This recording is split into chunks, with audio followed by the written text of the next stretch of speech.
महाराष्ट्राचे उपमुख्यमंत्री आणि लोकप्रिय नेते सन्माननीय अजितदादा पवार यांचं आज सकाळी धक्कादायक आणि दुःखद असं निधन झालेलं आहे। हे शब्द ऐकले तरी आपला स्वतःचाच विश्वास बसत नाही, अशा प्रकारची घटना आहे। सलग 7 वेळेला विधानसभेवरती माननीय अजितदादा निवडून आलेले होते आणि 1991 साली त्यांनी लोकसभेचे खासदार म्हणून फॉर्म भरलेला होता।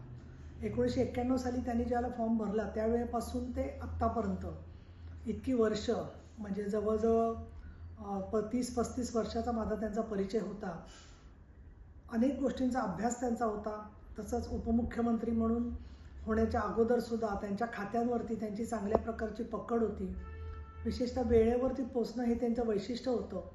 कोविडच्या काळातसुद्धा सातत्याने त्यांनी बैठका घेतल्या आणि तिथे जनतेला दिलासा देण्यासाठी अनेक निर्णय त्या काळामध्ये आम्ही पुण्याच्या प्रशासनाबरोबर घेतले। त्याचबरोबर मला अगदी खास उल्लेख करायला पाहिजे की शाश्वत विकास उद्दिष्ट याच्यासाठी निधी फक्त पुणे जिल्ह्यात राखीव न ठेवता महाराष्ट्रभर राखीव ठेवावा, अशा प्रकारची त्यांना आम्ही सूचना केल्यावर तसा विचार करून त्याप्रमाणे त्यांनी तशी तरतूद केलेली होती। आमच्या डिस्ट्रिक्ट प्लॅनिंग कमिटीच्या मीटिंगमध्ये नेहमीच त्यांची भेट व्हायची। तशीच मी विधान परिषदेचे उपसभापती झाले 19 मध्ये, तेव्हापासून आत्तापर्यंत 7 वर्ष प्रत्येक बिझनेस ॲडव्हायझरी कमिटीला किंवा अन्य बैठकांना माननीय अजितदादा व्यासपीठावर असायचे, आम्ही बरोबर काम केलेलं आहे। त्याच्यामध्ये त्यांचं हजरजबाबीपणा, वक्तृत्व आणि त्याचबरोबर समयसूचकता ही नेहमी लक्षात राहायची। अनेक कठीण प्रसंगांच्या मध्ये सुद्धा सुखदुःखाच्या महाराष्ट्राच्या प्रसंगात कायम अजितदादांची साथ लाभलेली होती।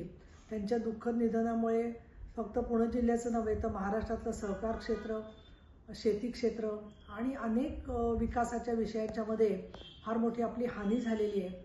अनपेक्षित अशा या धक्क्यामुळे त्यांचे कुटुंबीय, त्याचबरोबर सगळे आम्ही कार्यकर्ते, पदाधिकारी, सर्व पक्षांचे लोक हे खूप अजूनही धक्क्यामध्ये आहोत। सावरणं फार अवघड होतं आहे।